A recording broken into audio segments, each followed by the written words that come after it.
we saw the news about what happened on Friday. You know, obviously we were right outside of court. How will this affect Aaron's case, this arrest? Well, it shouldn't affect the family law domestic violence proceedings at all. We have a very good judge who knows the law, and he knows that an arrest is not evidence and is not even relevant to the hearing that he's holding and the evidence he's been reviewing. So it shouldn't affect his decision at all. Now, Aaron, what was your reaction when the bailiffs came in and said that they were placing you under arrest? I couldn't understand why they're placing me under arrest. So I felt tricked into leaving the courtroom and being pulled and then surrounded it was almost like a setup, right? So I felt, what is going on here? I was just trying to ask questions. I was calm. They were telling me there was an outstanding warrant for my arrest. And I'm like, how come I don't know about this? And why are you doing it here? They said, well, we have to take you to the station in Lost Hills. I'm like, all the way back to, Calabasas. I couldn't understand what was going on. So I felt like there was, I don't know. I feel like this is all a show just to protect stuff. And there's something going on here. It's beyond me. I thought we were doing well, and I was looking forward to just enjoying the weekend. So there you go. I mean, I don't, I just, underhanded, and there's certainly something going on at a higher level, that's for sure. That's what I believe anyway. No, Michael, this kind of took everybody by surprise. Is this unusual for something like this to happen, to be arrested at a civil court hearing? It's not unheard of, but it is uncommon. I'll put it that way. And what was your obviously you were representing Aaron when all of this went down. Obviously that kind of threw a curveball to you as well as somebody who was representing your client. What was your reaction to everything? I was surprised, and I'd say really I felt kind of shocked. Now, I tried to go outside of the courtroom after the sheriff's deputies showed up and asked Aaron to go outside, which he politely just got up and did. I tried to go outside and someone was blocking the door to the courtroom, so I couldn't go out, which is weird. And I felt inappropriate because then I felt like I'm trapped in the courtroom. I can't even see what's going on for my client. I don't think that's fair to me. I don't think that's fair to Aaron. Well, they actually denied me even. I said, can I speak to my lawyer? And they said, absolutely not. And I said, why?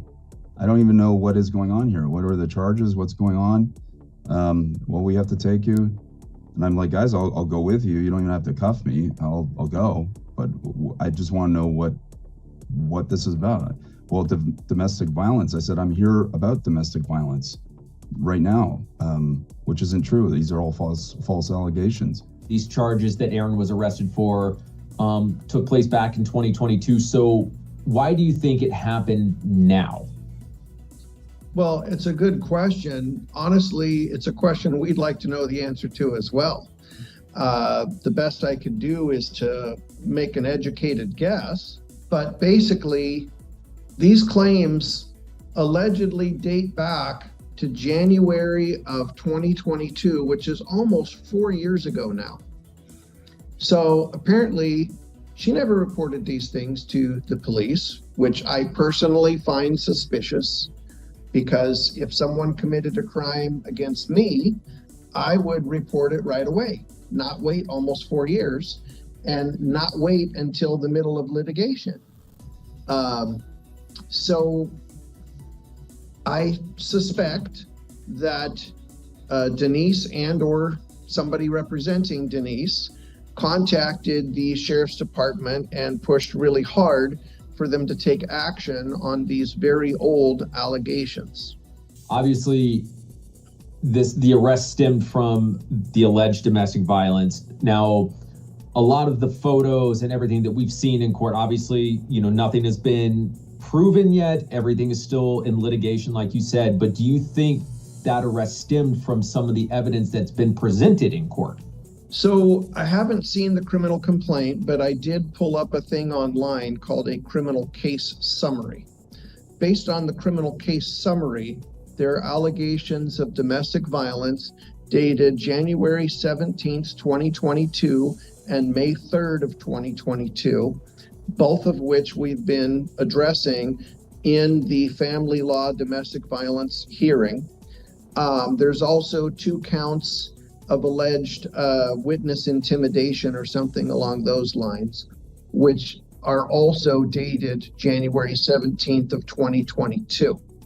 So it does appear that these are at least some of the allegations that we're already fighting in the family law domestic violence matter. Aaron, you've been an open book. So you've talked about your money issues because you've been cut off financially.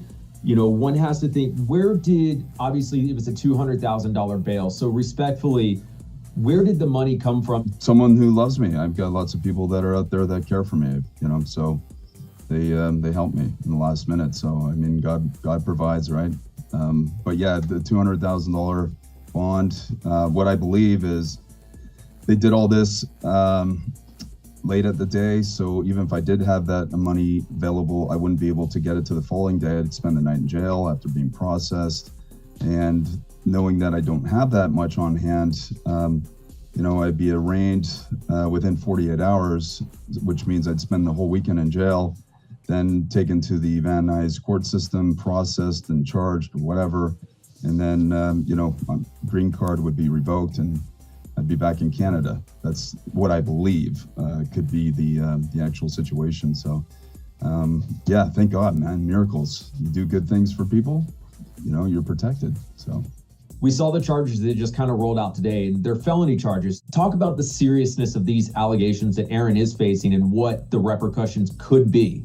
Any domestic violence charges brought in a criminal case can be framed as felony charges.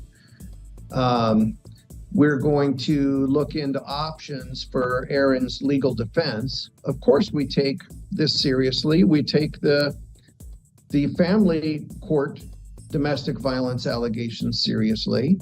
We think that the claims are false and provably false. And I think that anybody who gets to know Aaron will see that these allegations just don't fit into his character. He's one of the nicest, most polite, most genuine people you could ever meet. And he has no temper. He doesn't get upset and have a temper. So I personally find it highly unlikely that he would have ever done anything like what is being alleged against him. And Aaron, what's the biggest worry that you have? I mean, my reputation, I've always helped people. I love to, find solutions and do it in a way that everybody, can benefit from. So that part, just having that on my name is it hurts. It really, I've worked so hard to help people over the course of my whole life and to push for, humanitarian projects. So it's definitely put a stain on my name. I'm hoping I can show people this is all false. I mean, it's just, to me, it's crazy. I want nothing to do with this. I just wanted to amicably part ways. I mean, and I thought we were going to be doing that on Friday. So it was a little shocking to end up in the clink. But again, I know who I am. They can't take that away from me. So I'm confident that I can just go through this and clear my name.